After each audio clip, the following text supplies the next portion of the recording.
We have another 3 What If requests here. The first request is from Justin Almonte Bernabel 2003 on What If Gohan went to the past. To set the stage, Gohan's reaction after knocking out Trunks is instead to control his impulse to combat injustice and trust in Bulma's ability to create a time machine, being there to help Trunks train to quickly reach and even surpass his level. Both of them go to the past 3 years later, with Trunks curious about his father. Gohan prevents Trunks from intervening with Frieza and Cold, and Gohan having no need to hide his identity from the Dragon Team, but does have Trunks only refer to himself as Capsule Corporation-san. Even the more skeptical members are willing to believe him as he tells them all about the Shinzo Ningen, and decides to stay in the past for a while, with Gohan joining his father in training after being given a senzu to restore his arm, whereas Trunks chooses to do so alongside Vegeta despite the latter's protests. Having his future self there allows the younger Gohan to progress enough both Goku and future Gohan tutor him on becoming a Super Saiyan. Even the months this would take are more than made up for by the addition of future Gohan sparring with the others. Trunks' presence causes Vegeta to transform earlier and become even stronger through intensely trying to surpass his more talented son.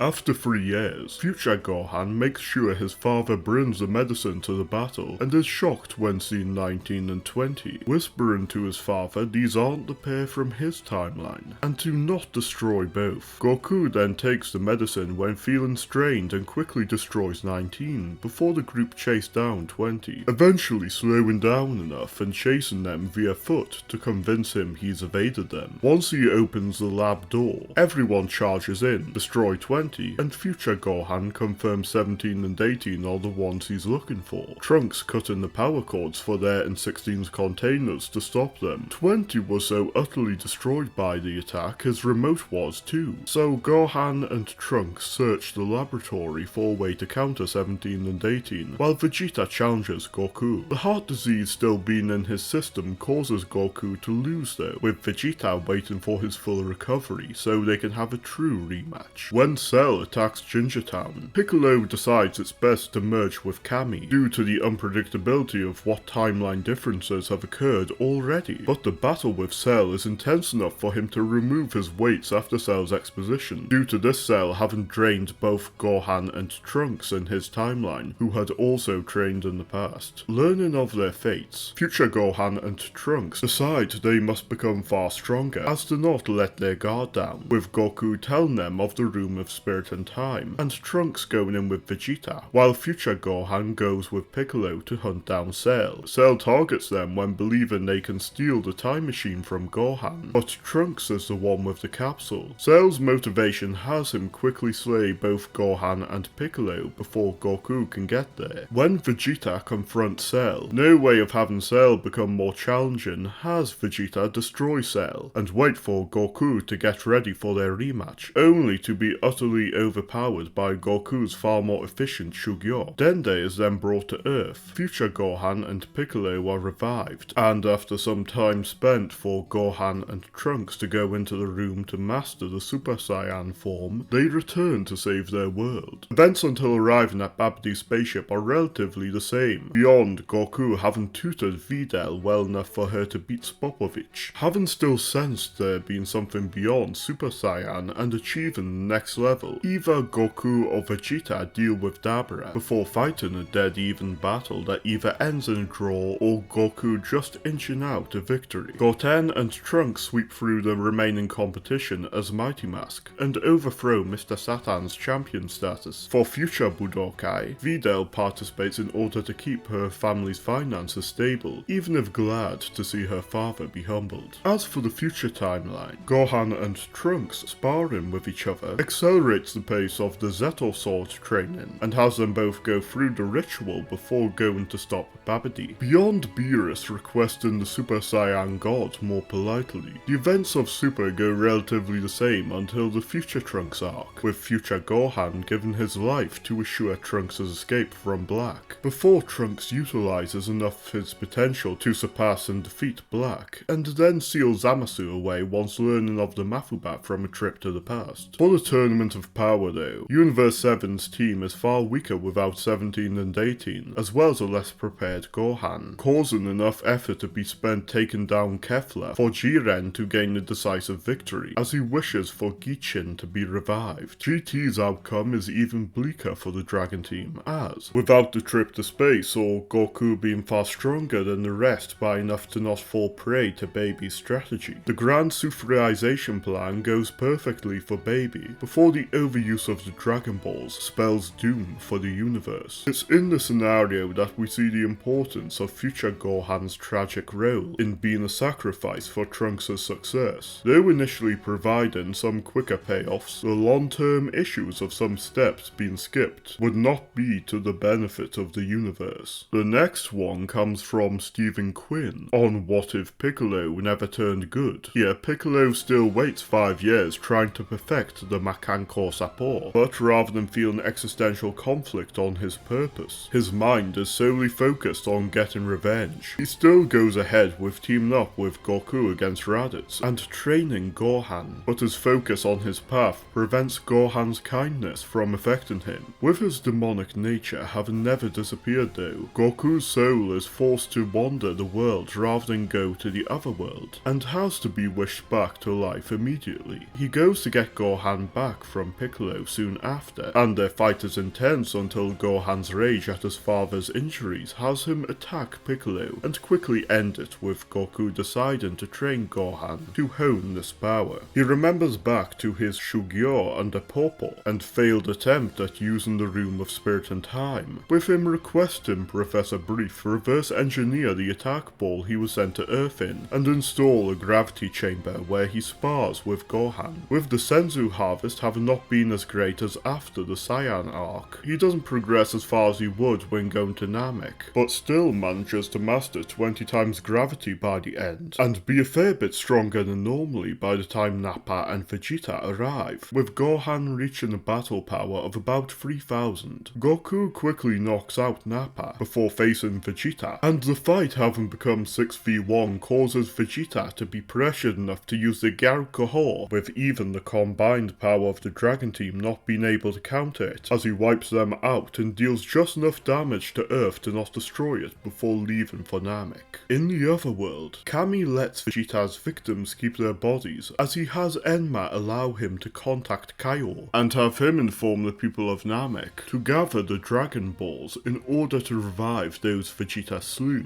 or simply revive himself, Goku, or either Kuririn or Chaozu, who can't be revived with Earth's Dragon Balls. Although gathering them up, having to wait for them to reach Kaio's planet and be tutored sufficiently by him causes Vegeta to arrive and move in on the Dragon Balls, slaughtering many Namekians unwilling to help him, before Nail arrives and disposes of him, before Vegeta has a chance to become an Ozaru. It isn't long after though, that Frieza shows up, and, left with no other option but far more prep time, the Saichoro contacts the warriors of each village to fuse into Nail, who then uses the Dragon Balls to wish to have any latent power still within him unleashed, before reviving Kami and Goku. With how powerful fusion of several dozen Namekians was implied to be in Super, combined with this wish, Nail makes quick work of Frieza and his men, as well as Cold when he comes to Namek for revenge. Goku eventually gets the heart virus as normal. When 17 and 18 show up, Piccolo doesn't see a point in teaming up with the Dragon team for long now, and abandons them as they are picked off by the twins. He then steals the capital ship while Buruma and Gohan are looking for the Dragon Balls, in an attempt to send 17 and 18 somewhere else, but Pilaf manages to gather them first, with Gohan sensing Piccolo's action helping Pilaf get the wish he didn't quite want. Piccolo contacts Kami and tells him the only way to survive this is for him to contact Kaio for the coordinates to Namek. Not familiar with using the ship, he takes long enough for Gohan Gohan and Bulma to arrive before kicking Gohan out and forcing Bulma to help him. 6 days later, he gets to Namek, and when Piccolo starts causing trouble and defeating the few Namekians unwilling to help him, Nail puts him in his place and is ordered by Muri to go to Earth for the sake of aiding Piccolo's other half. Nail deals with 17 and 18 before being summoned by Kami to discuss some things, in actuality being taught the Mafuba, and allowed to use the Room of Spirit and Time to quickly master it. When he emerges, he fulfills Kami's desire and seals away the wild card that is Piccolo. The Namekian Dragon Balls then revive Yamcha and Kuririn, but Tenshinhan and Chaozu refuse revival, when knowing they can better hone their skills in the other world. In order to assure Earth won't fall prey to similar threats, several dozen Namekians fuse to become the planet's savior, with Dende becoming the Earth's Kami, as his predecessor retires for what few years he still has, and through unlocking their latent power with the Dragon Balls and using the Room of Spirit and Time, the fused Namekian savior is able to foil Babidi when he shows up 7 years later. For Super, Sorbet tries to invade Namek, but Nail destroys all of Frieza's remnants, with Frieza and the Saiyans absent, preventing almost all of Super's major events, and Granola instead wishing to have his potential unleashed purely to defeat the Heaters. The Gammas defeat Gohan and the Namekian savior, but Hedor eventually realizes Magenta's deception and deals with him. Cell is released several years later, and things go similar to another What If I've done. If not taking the Gamma-centric route for GT though, this has the same fate as many other scenarios with Baby's ambitions being unopposed. It's in the scenario that, despite things eventually working out for the universe, how important Piccolo adopting Goku's Budo ideals and having what can be called a Buddha nature overcome his demon nature can't be overlooked, with him becoming one of the series' most important characters because of this. The last request comes from Spindex on what if a young Roshi trained under Kami. This occurs after Piccolo Daimao is sealed, which may have been when Roshi performed Shugyo under Karin in the manga, but for the anime he returns to Karinto with the same motivation, to learn if there's a way he can become strong enough that he may not fear another unprecedented threat like Piccolo Daimao. Karin sees a far more pure-hearted intent for improvement in this Roshi, and tells him of the Choshinsui, but only gives him permission once Roshi has managed to surpass Karin, with the implications on Roshi's strength in his youth. This takes roughly another year or so, with him then travelling to Kami's Shinden. Popo is dismissive of him, but Kami approves of him receiving training, when sympathetic towards the impact Piccolo Daimao has had on him, and tutors him to be capable of defeating Piccolo should he ever return. Roshi has no reason to leave for many years, and eventually even surpasses Kami, though his strength wanes just as much from aging as normal. The far higher cap of his youthful strength leads to Roshi being the strongest being active on Earth other than Kami, easily defeating Goku in the 21st Tenkaichi Budokai without needing the Bangoku Bikurisho, and not becoming aware of Goku's Ozaru form yet. When Blue tries to tie up the Dragon Team, he's completely useless against Muten Roshi, who easily defeats Blue, and has him switch sides from terror at Roshi's power, telling everyone all he knows of the Red Ribbon Army. With Roshi's philosophy of Uwe though, he doesn't take them on until aware of Goku doing the same, by which point Goku has already dealt with things. The only other change at this point is Gohan being the one to tell Roshi about the Ozaru, but there's little he can do with Goku's tail already being gone for now. The 22nd Tenkaichi Budokai goes near enough the same, with Roshi still forfeiting to Tenshinhan when seeing the worth of the next generation. It's when Piccolo Daimao shows up that major changes occur. Roshi is far stronger than the Daimao, but is aware of what will happen if he does destroy him, instead using his far greater power to seal the Daimao in the Denshi jar without issue, and what victims Tambourine had are soon revived. Goku is given direction by Roshi and permission by Karin to drink the Choshinsui and train under Kami, who recognizes raw potential beyond Roshi's, and the 23rd Tenkaichi Budokai goes the same 3 years later. Unfortunately, the lack of Piccolo means the Dragon Team are helpless against Raditz' power, with the possibility of fusing with Piccolo Daimao not being on Kami's radar. A Muten Roshi, far more skilled than normal, does prove an asset to Goku through his pseudo-ultra instinct already being realized, and causes him to grab Raditz' tail after a few counters. Goku then manages to eliminate the fatigued Raditz with a Cho Kamehameha at the cost of his mentor's life. Nappa and Vegeta never come to Earth when have not heard of the Dragon Balls. Roshi is the one admitted to train under Kaio, with Kami recognizing his astute skills, and takes a total of 2 years to travel the Snake Road and master the Kaioken and Genki Dama. Isn't long after his revival though that Goku succumbs to the heart virus and, almost 3 years later, 17 and 18 attack. With Kami still alive, Roshi convinces Ten Shinhan to use the Taioken to retreat with him, and requests that Kami do what he can to contact Kaio, and allow him to communicate with all of Earth's inhabitants. When venturing to the twins' next attack, Roshi then forms a Super Genki Dama above 17 and 18, while Ten Shinhan sacrifices himself before annihilating both of the twins. With the danger of the Genki Dama though, this does tremendous damage to the Earth, with it taking an additional year to restore things after reviving all of the twins' victims. This doesn't include Kuririn though, as they died twice already, with them instead being allowed to learn from Kaio along with Goku, and Ashura Kaio keeps a good eye on Earth's events. Having already been wary of his lifespan approaching its end in the Saiyan arc, Kami's life expires a few years later. Even with all that has been done, the arrival of Babidi in Age 774 proves far too much. The Genki Dama strategy isn't successful against those far more desiring to quickly accomplish their goals, and Roshi's skills are no more than a minor distraction. Even Goku being allowed to return is fruitless, with the lack of incentive to utilize his Saiyan power, achieve Super Saiyan, or use the Room of Spirit and Time. Babidi eventually succeeds in awakening Buu, and goes about bringing the universe into chaos until, in the GT continuity, he eventually comes into contact with Baby, and becomes little more than a stepping stone in the latter's universal conquest. With an endgame familiar to returning viewers, it becomes obvious the ramifications of removing both Goku and Piccolo as central figures to the plot are almost entirely detrimental, and even in a scenario where an old master with an understanding on the Taoist nature of the series hones himself even further, him passing the torch on to an even greater successor is something that must not be avoided. Thank you for having watched these 3 What Ifs. As always, comment your own requests or one for Dragon Ball analysis. Subscribe so you don't miss it, and check out some older ones. With that, I'll see you later.